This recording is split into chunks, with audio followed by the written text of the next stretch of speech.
Estamos en la sesión 65. Tiene ya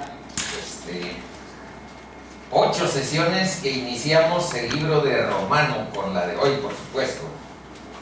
El libro de Romanos es el Everest del Nuevo Testamento, la parte más elevada, la parte más importante en algún sentido del Nuevo Testamento en cuanto a todo su contenido, porque ahí es donde se desglosa el Evangelio. Entonces hay muchos contenidos que se refieren a distintos momentos de esta que es la verdad de Dios para salvar a los hombres. Estamos en unas preguntas. El jueves anterior estuvimos viendo de los versos 18 al 25 y ahí tenemos, salud, ahí tenemos algunas preguntas que hemos procurado ir desglosando para encontrarles respuestas bíblicas. La primera dice: ¿qué consecuencias provoca que el hombre retenga con injusticia la verdad de Dios? Aquí estaban utilizadas las palabras del autor de la carta: retenga con injusticia la verdad de Dios. Y por eso la pregunta pues medio, porque está puesta ahí en un sentido literal como el autor lo propone. Pero más abajo hay otra que está todavía más clara. Dice: ¿qué pasa? Pues es casi lo mismo. ¿Qué consecuencias hay? ¿Qué pasa cuando rechazamos el Evangelio de Dios y no rendimos nuestro ego, nuestro yo, nuestro ser individual, egocéntrico, y no rendimos nuestro ego a Cristo y no lo reconocemos como Salvador ni como Señor nuestro? ¿Qué pasa? Bueno, en los versos 18 al 25 estuvimos ahí viendo algunas de las cuestiones que suceden. Primero, que estamos expuestos a la ira de Dios y que ahí habla de impiedad y de injusticia, que representan las siguientes ideas que ahí están. El hombre, en vez de mirar hacia Dios en un acto de confianza y entrega, esa es la fe que espera nuestro Creador, que tengamos en relación con Él y que establezcamos una relación personal. No está hablando de religión. La Biblia no habla de religión, de ritos, de rituales, de ceremonias y de que los cumplas, sino de que establezcas una relación con tu Creador, hablando con Él por medio de la palabra. El hombre, dice, en vez de mirar hacia Dios en este acto de confianza y entrega, de establecer una relación con Él como nuestro Dios, como nuestro Creador, mejor se mira a sí mismo, prefiere el ensimismamiento y basa sus principios en sus propias opiniones. Yo soy muy sabio, tengo opiniones muy iluminadas, tengo una cultura, un acervo cultural importante para asegurarme ciertos niveles de sabiduría y de pertinencia en mi pensamiento, en mis nociones. Basa sus principios en sus propias opiniones. Y su gregarismo, las relaciones sociales y culturales que tiene establecidas con sus distintos núcleos de pertenencia, según el trabajo, según los niveles académicos, según el nivel económico y social en el que se mueve. Pero todo eso lo hacemos en sustitución. Por eso habla más adelante de no aprobar tener en cuenta a Dios. Bueno, el problema es que lo hacemos en lugar, sustituyendo las leyes de Dios y los principios bíblicos. Es como decir que no tenemos un Creador y que la Biblia no es la guía del Creador para sus criaturas, del Padre para sus hijos. Nosotros nos valemos por nosotros mismos. Entonces, esa es parte de la problemática, de las consecuencias que hemos visto la semana anterior. Idolatría, ingratitud, hipocresía religiosa. Sustituir la mentira por la verdad, y que Dios nos entrega a la inmundicia de nuestras concupiscencias. Entonces, aquí hay otro apunte. Dice que la justicia de Dios es la única posesión que nos puede proteger de la ira de Dios. Y la justicia, fíjense bien, que demanda de nosotros Dios, nos la entrega gratuitamente. Por gracia nos entrega a Jesús, porque la justicia de Dios es Cristo. Allí se aplicó el rigor de la ira de Dios contra el pecado, pero el pecado nuestro, porque Él ni siquiera pecó. Que parece misterioso eso, esa justicia, pues ya vimos desde la sesión antepasada que ciertamente no está dentro de nuestro corazón comprenderla como está en la Biblia, pero que tenemos que encontrar que tiene un sentido en el engranaje de la palabra de Dios, y que por tanto es lo que dice que es la justicia de Dios. Profetas como Isaías anticiparon con 700 años antes de que viniera Cristo cómo se sucedería ese sacrificio de un cordero de Dios que llevara los pecados del mundo, siendo un siervo sufriente. En el capítulo 53, que aquí hemos leído con cierta recurrencia, pues ahí encontramos esas pistas, que no fue algo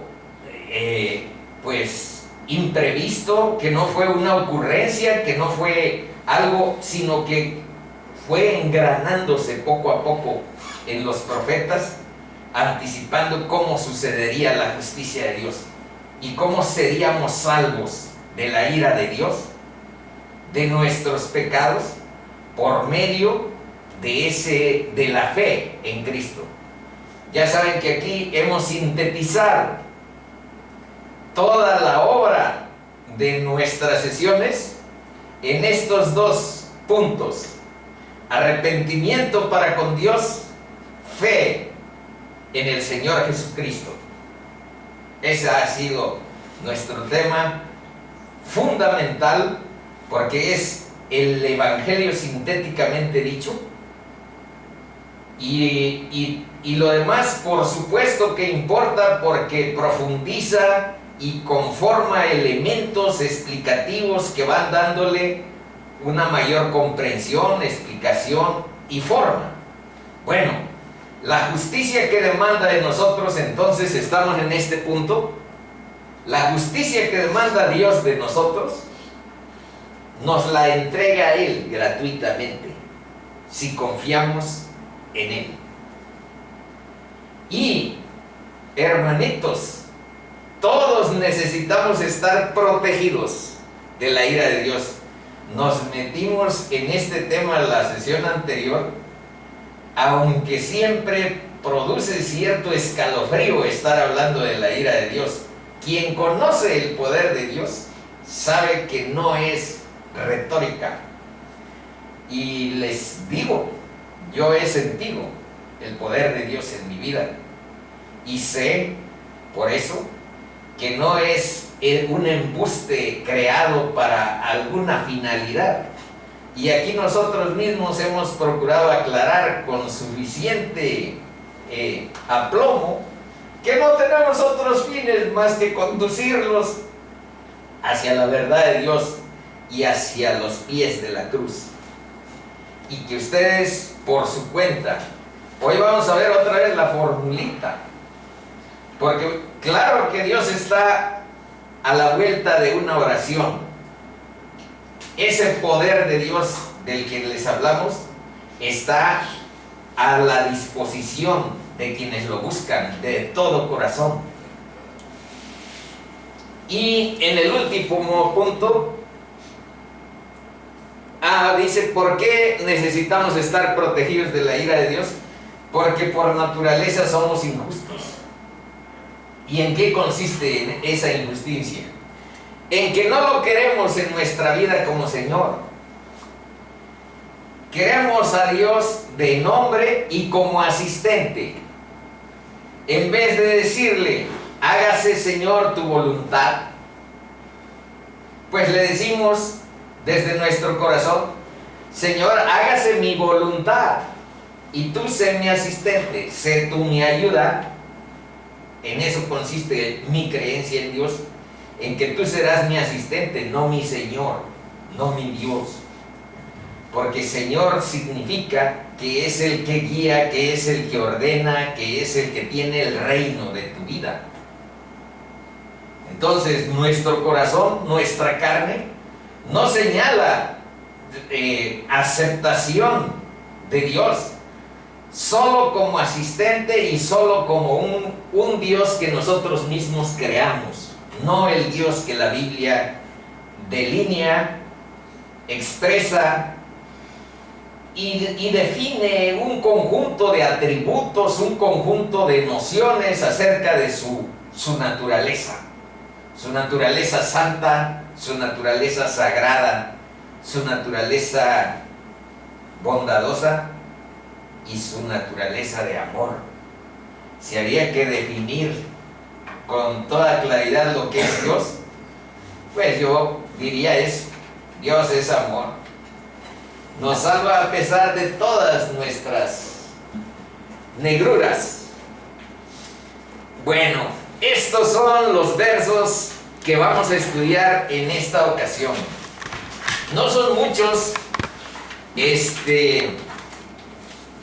del 26 al 32, y hoy terminaríamos, con la gracia de Dios, el capítulo 1 de Romanos. De 16 capítulos, pues no vamos tan avanzados, pero como aquí se ha dicho, no se trata tanto del tamaño de los capítulos, sino de que procuremos ir encontrando discernimiento con la ayuda del Espíritu de Dios, para que no seamos solo oidores, sino que seamos hacedores de la palabra de Dios en nuestra vida. Y verán lo que estábamos mencionando, el poder de Dios en nuestro corazón. Eso es lo importante. Entonces, pues no vamos midiendo si son muchas sesiones para un capítulo, pero no lo sabemos. La verdad es que lo que queremos es lo que mencionamos: discernimiento, maduración entre conversos y entre inconversos.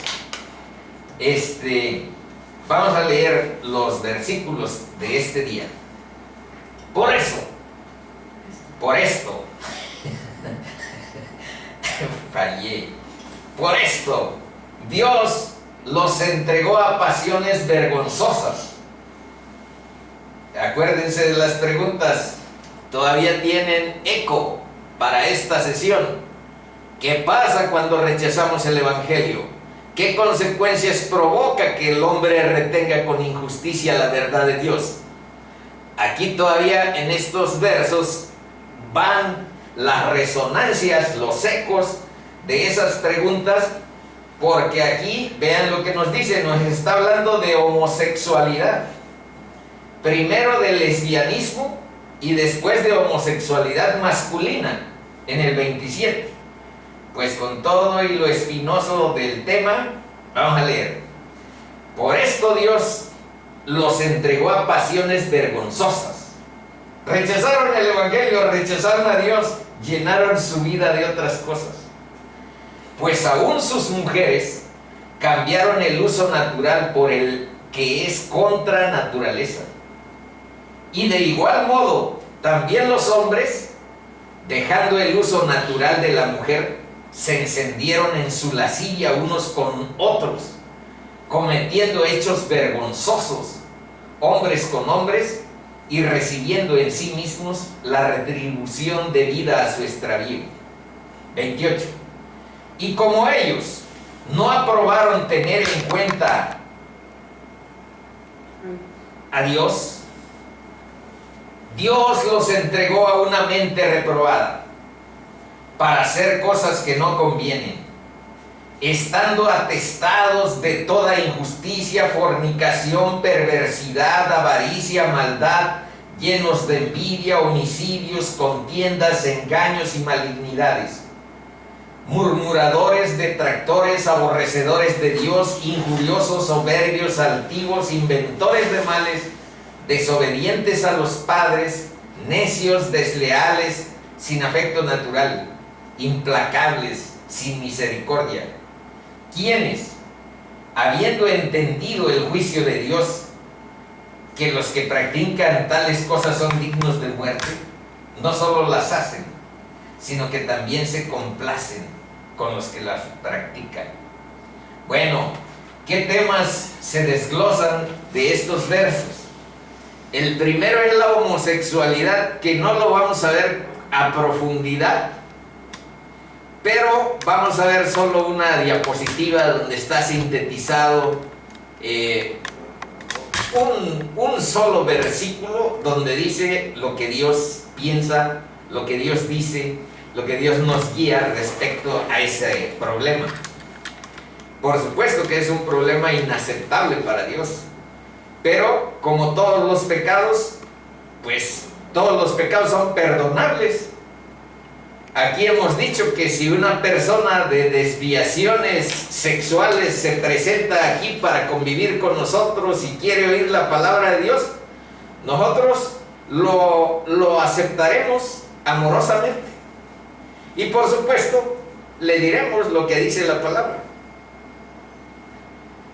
Ya está en los demás y en el Espíritu de Dios que redarguye nuestro corazón el hecho de arrepentirnos de todas nuestras conductas perversas y encontrar el perdón de Dios para nuestra vida y reconciliarnos con Él para vivir en paz. Eso es la magia de la Biblia.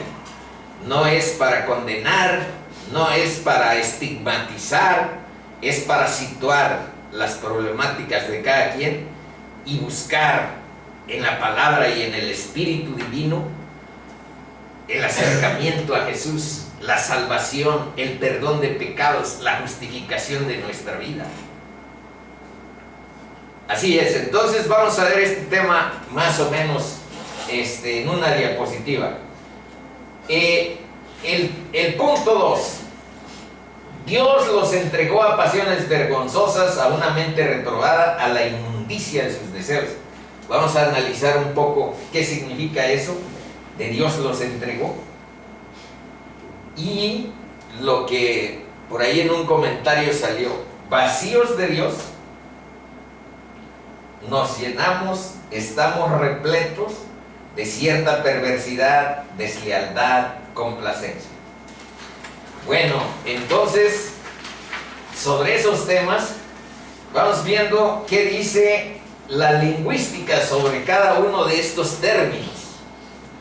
Entonces, de las palabras originales que están en griego, voy a ir sacando brevemente una definición para que ustedes tengan una idea de a qué se refiere. Injusticia es un estado propio de quien vive de espaldas a Dios y es desobediente a su ley moral. Fornicación y perversidad, dice, Dios bendice la sexualidad dentro del matrimonio y lo demás es autodestructivo. Avaricia es deseo incontrolado, vamos en de poseer más y más cosas, tener una voracidad insaciable de ganancias, aún a costa de la ruina de otros. La cosa es que yo gane. Y si ustedes pierden y si ustedes tienen problemas, pues eso que yo gané. Y eso está como avalado en nuestra sociedad, propiciado, amparado, legalizado. Estamos en un régimen a donde es la avaricia la inspiración de muchos comportamientos. La maldad es algo así como lo que sale de malas intenciones de nuestro corazón, como nos enseñó Cristo, que de dentro del corazón salen una serie de pecados. Envidia, pues ahí sí no me estoy basando en un diccionario bíblico, sino en documentación secular que aprendí en algún lado. ¿Qué cosa es la envidia? Es cuando una persona, en vez de gozar de lo que tiene, tengo esta casita, tengo este carrito, en vez de gozar de lo que tiene, sufre por lo que tienen los demás. Tengo esta casa, pero ¿por qué no tengo esa? Tengo este carro, pero ¿por qué no tengo aquel? Sufrir por lo que tienen los demás es realmente una de nuestras tendencias más escalofriantes y feas, pero ahí está. Y la palabra envidia, fíjense que aquí está en un bloque junto con homicidios y contiendas. En Mateo 27 y 18, 27 capítulo 18 versículo, dice: porque sabían que por envidia lo habían entregado, refiriéndose a Cristo. Entonces, homicidios, contiendas, son con mucha frecuencia unos derivados de una conducta, más bien de una actitud de envidia en la persona. Es capaz de matar. A Cristo lo mandaron a la cruz gentes que le tuvieron envidia. Aunque por supuesto, desde el punto de vista bíblico, ahí dice que fue con el anticipado consejo de Dios. Dios decidió que así fuera. 700 años, les digo, antes, Isaías nos dijo que así iba a padecer el siervo sufriente que viniera como el Mesías. Entonces, sin embargo, ese también es un misterio. Toda la soberanía de Dios que determinó que su Hijo muriera crucificado no exime a nadie de responsabilidad. Y me refiero a Judas, me refiero a Pilato, me refiero al sumo sacerdote que en ese tiempo, digamos que lo condenó. Caifás, Anás, todos esos personajes que en la Biblia se mencionan, no exime el hecho de que Dios haya determinado que su Hijo muriera por los pecados de la humanidad. No exime de responsabilidad. Ese es un misterio. ¿Por qué no sucede? ¿O por qué sucede así? Engaños. La palabra engaños proviene de un término así en griego que significa como señuelo para atrapar algo. Y se refiere a una especie de cebo que se pone en un anzuelo para atrapar un pez. Ese es el sentido del engaño, sacar provecho propio, engañando a otros. Malignidades, esas se refieren a sutilezas con el fin de hacer daño a otros. Esas sutilezas son las que provienen del maligno, del enemigo de tu alma y de la mía. Esas malignidades son sutilezas, y es muy propio el campo de un hogar, esas sutilezas que les podemos dejar margen al maligno para soltar algunas cosas que hagan daño. Entonces seamos cuidadosos de las malignidades.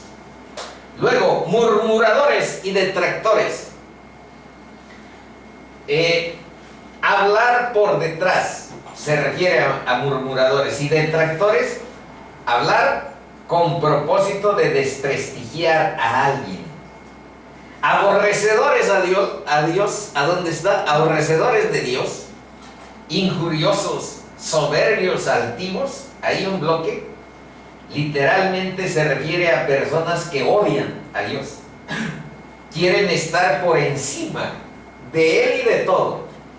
Se jactan de su talento, se jactan de sus logros, son arrogantes, presuntuosos, fanfarrones y viven para su propia gloria. ¿Qué sigue? Inventores de males. Este está un poco chistoso. Son creativos, promueven nuevas formas, pero de maldad. Crean males, producen iniquidades, desobedientes a sus padres, chiquito. En su desprecio por los demás, hasta agarran parejo hasta sus progenitores. La Biblia dice que en relación con nuestros progenitores tiene que haber una actitud de obediencia y de atención respetuosa. Necios. Llegamos al versículo 31. No tienen discernimiento ni entendimiento. Hay un salmo que dice el necio en su corazón, no hay Dios.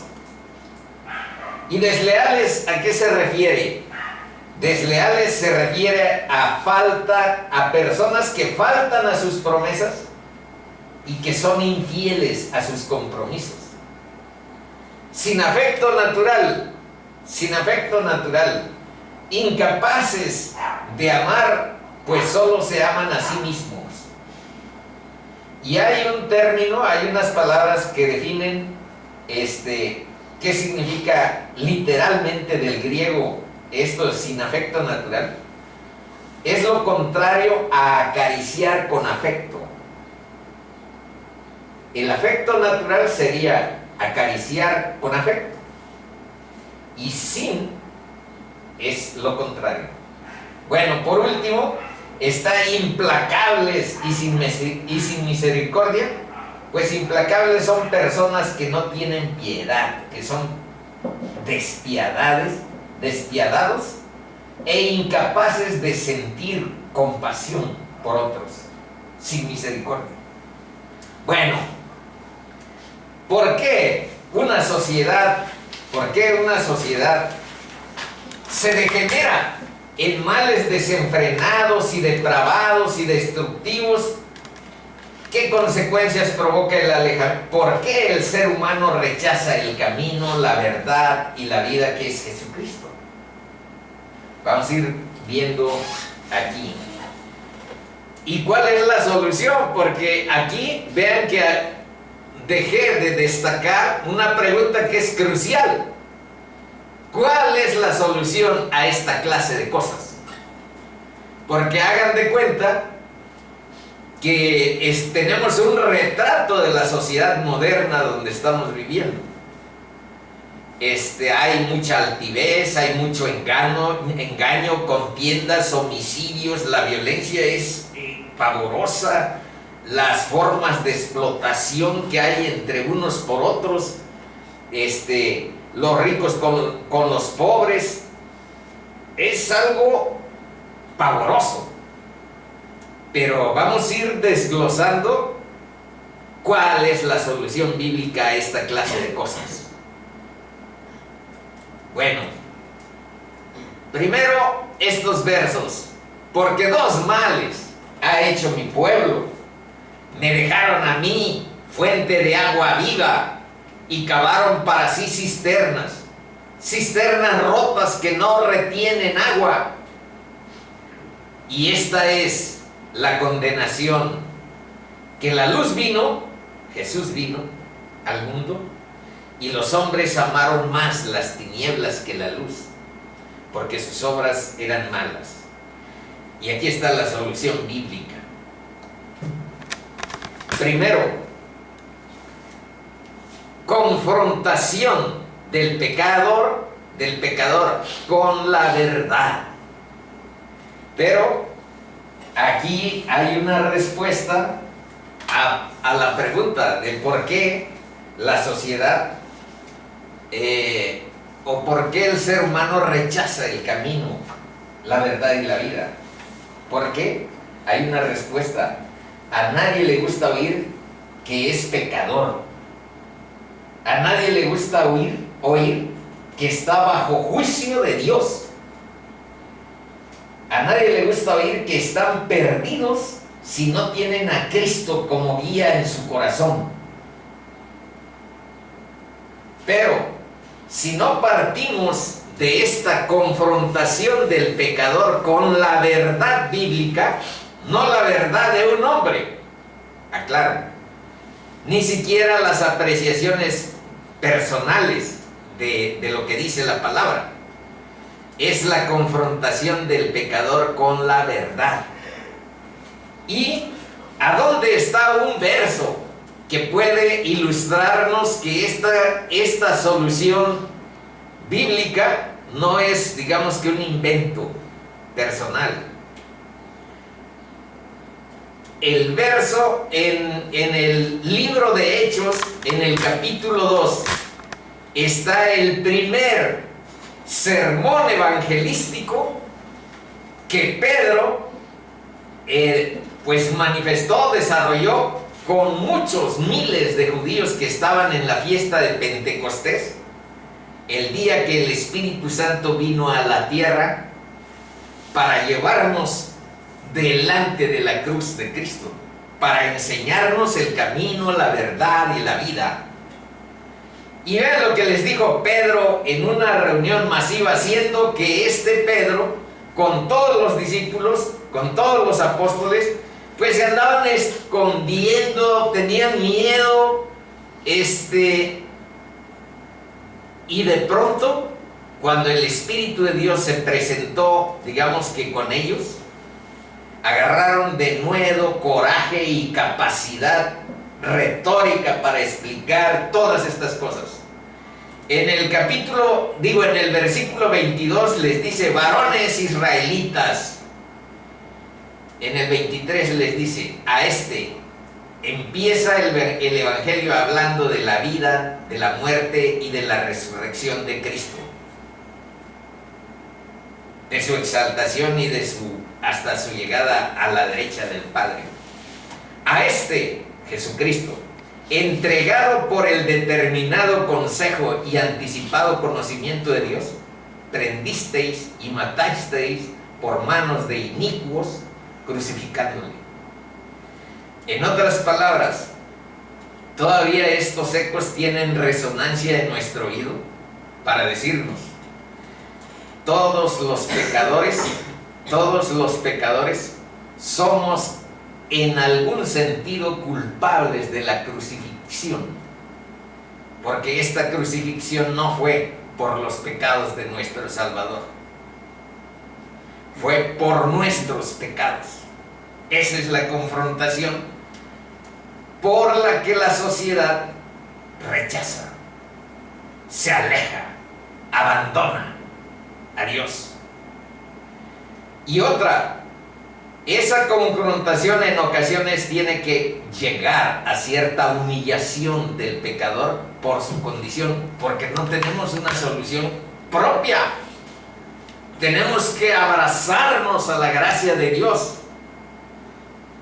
Tenemos que asimilar el sacrificio del Hijo para que nosotros podamos encontrar esto.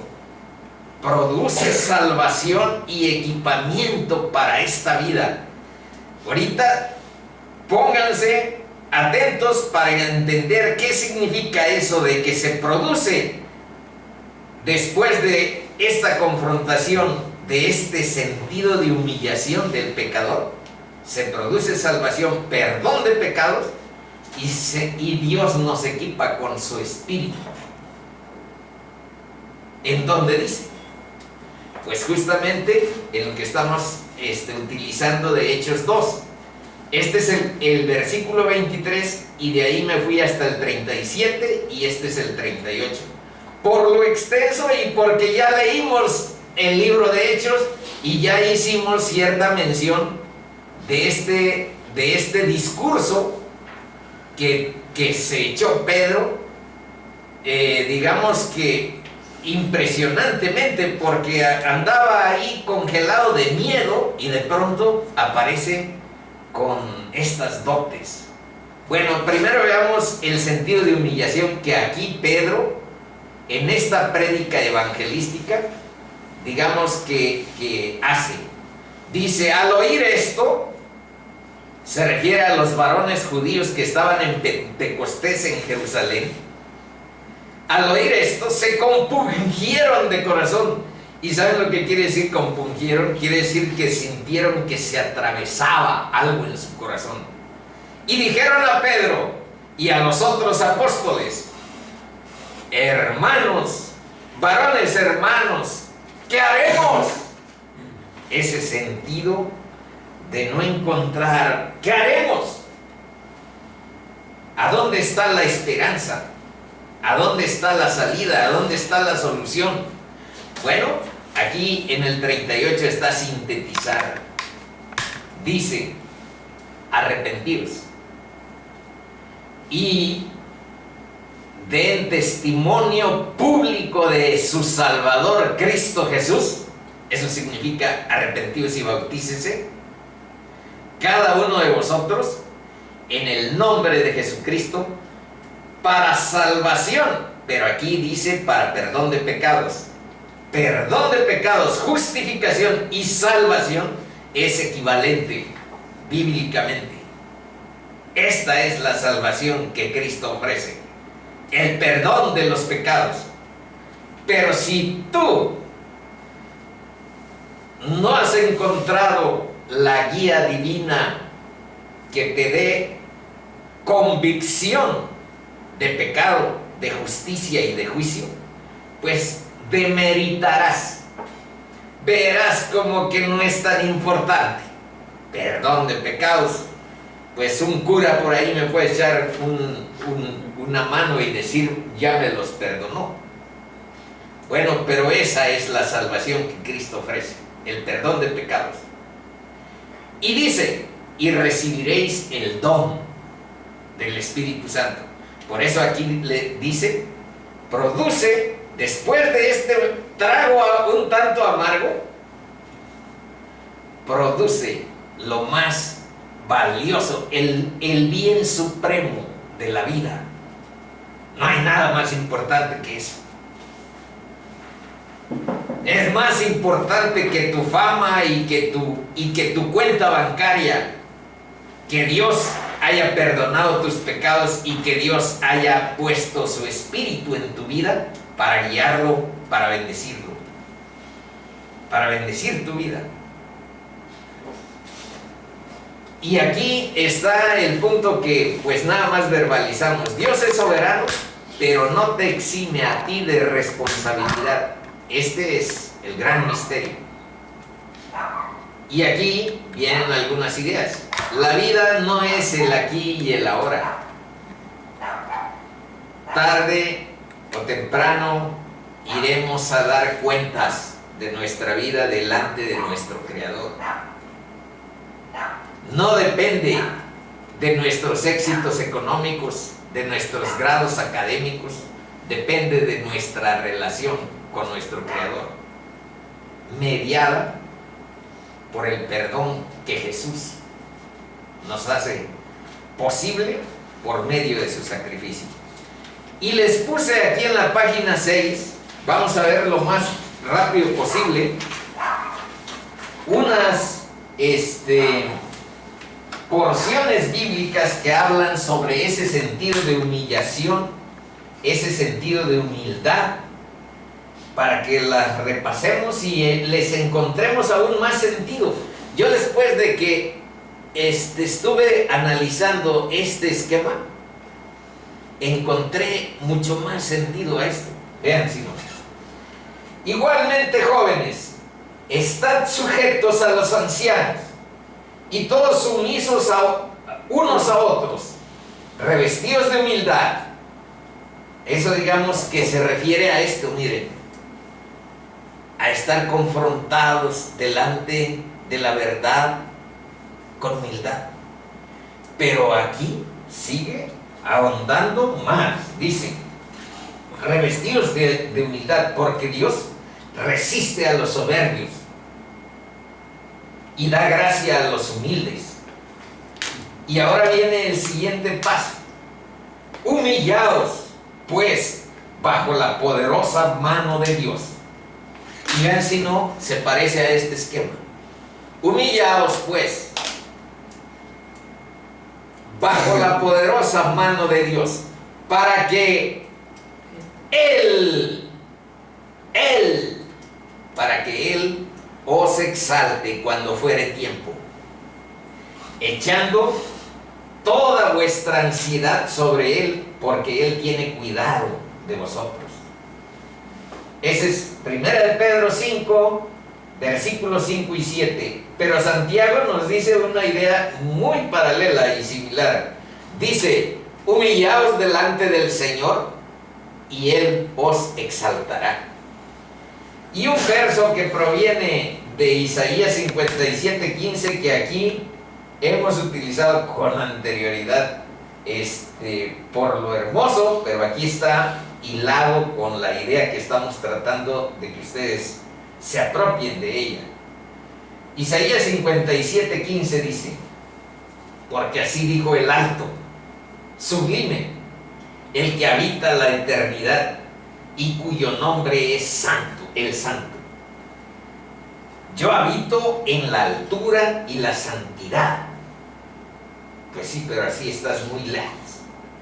Pero sigue: y con el quebrantado y humilde de espíritu. Ese es importante. La humildad espiritual. Bienaventurados los pobres de espíritu. Y con el quebrantado y humilde de espíritu, para hacer vivir el espíritu de los humildes y para vivificar el corazón de los quebrantados.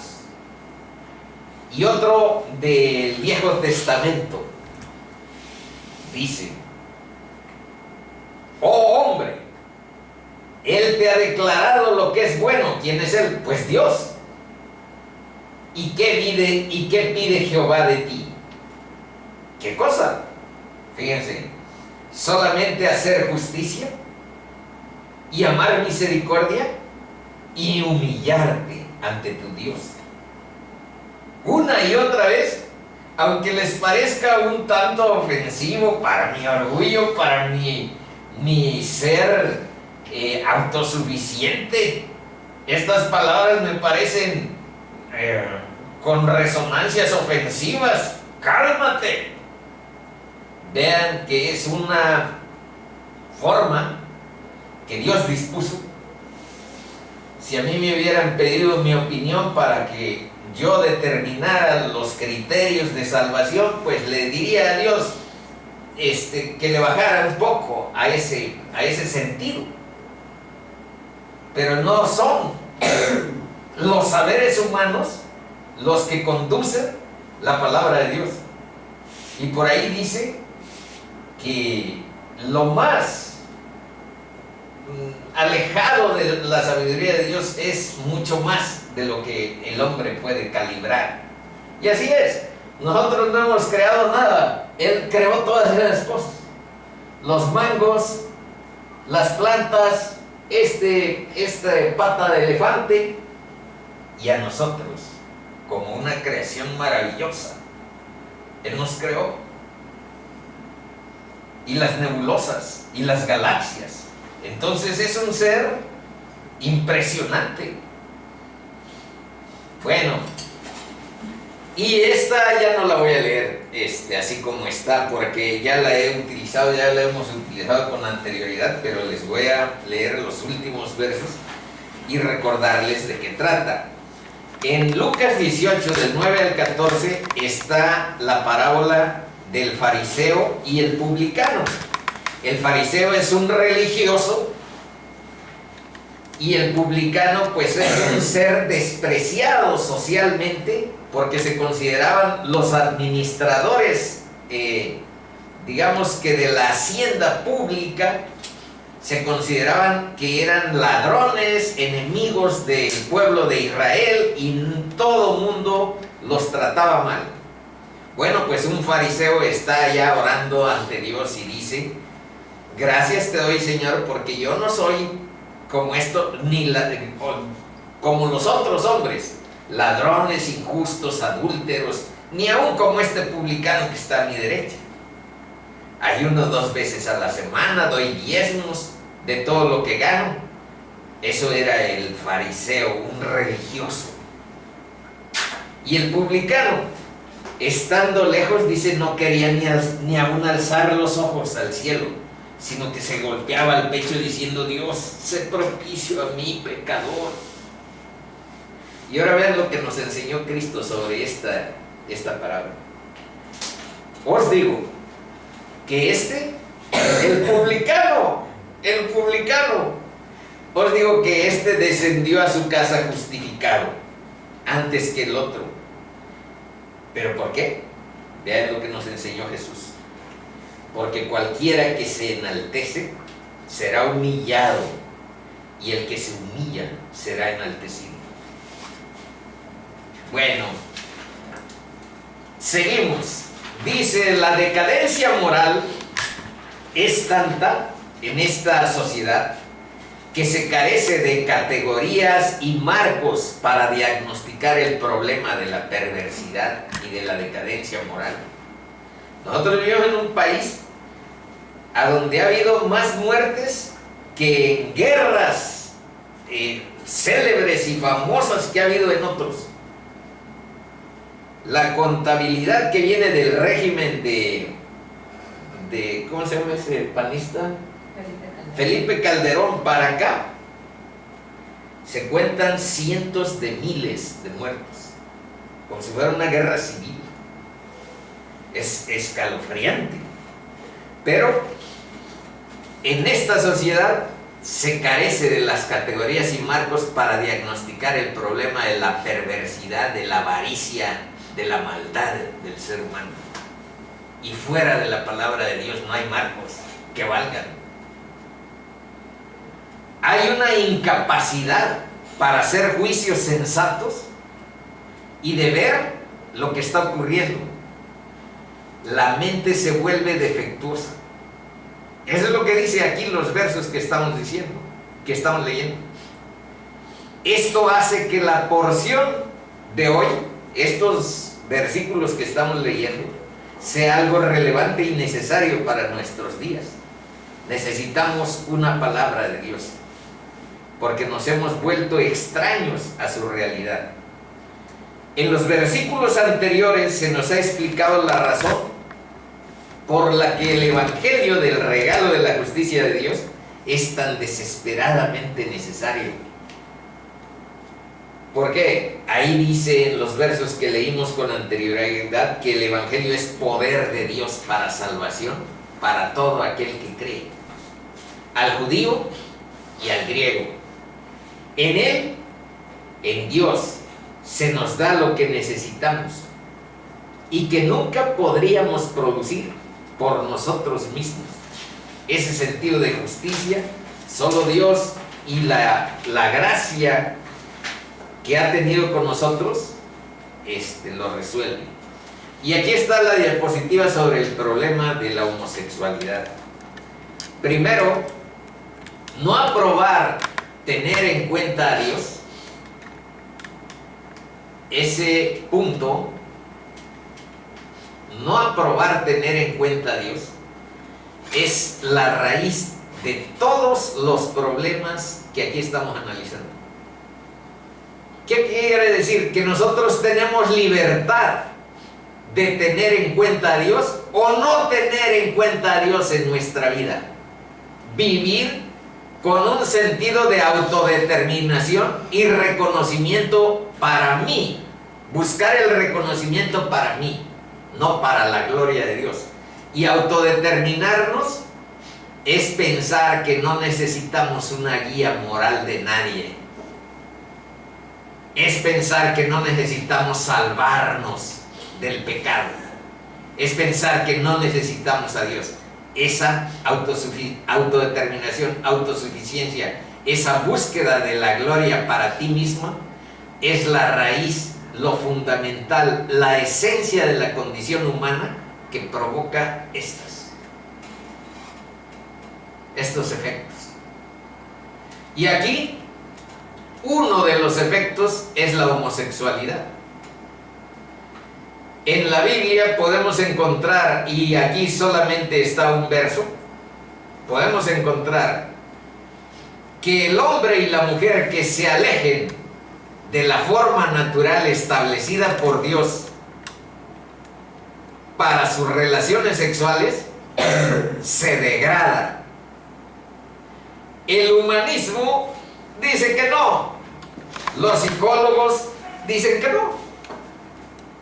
Si hay matrimonios de mujeres con mujeres y matrimonios hombres con hombres, pues el humanismo lo va aceptando, aunque deben de saber que la sociedad ha evolucionado. En la sociedad más primitiva había cierta descalificación respecto a comportamientos homosexuales. Pero después se fue tolerando y ahora está legalizado en algunos lugares. Bueno, y aquí se dice que el humanismo es un absurdo sistema de encubrir la verdad. La verdad es que tenemos órganos de una sexualidad y que es una bendición de Dios, nuestra sexualidad. El humanismo es un absurdo sistema de encubrir la verdad en aras de una libertad que se convierte, que se trastoca en esclavitud. ¿A dónde está tu libertad? Si vives adherido a un pecado terrible de abominación. Ya les dije que no por eso nosotros vamos a condenar a los homosexuales. Es un pecado más entre múltiples que están presentes en la sociedad, pero aquí lo estamos viendo focalizado porque es lo que aparece en la palabra y procuramos irnos verso por verso, salga lo que salga, con algún problema para tratar o sin él.